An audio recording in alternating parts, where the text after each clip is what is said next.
প্রধানমন্ত্রী তারেক রহমান সচিবালয়ে ব্যস্ত সময় পার করছেন।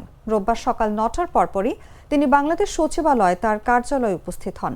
এ সময় তার সঙ্গে সৌজন্য সাক্ষাৎ করেন ঢাকায় নিযুক্ত সৌদি আরবের রাষ্ট্রদূত ডক্টর আবদুল্লাহ জাফর এইচ.পি. নাবিয়া।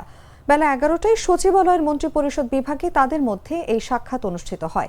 প্রধানমন্ত্রীর অতিরিক্ত প্রেস সচিব আতিকুর রহমান রুমন বিষয়টি নিশ্চিত করেছেন। এর আগে এদিন সকাল ৯টা ৫ মিনিটে প্রধানমন্ত্রী সচিবালয়ে মন্ত্রিপরিষদ বিভাগে তার কার্যালয়ে পৌঁছালে মুখ্য সচিব এ.বি.এম. আব্দুস সাত্তার তাকে স্বাগত জানান।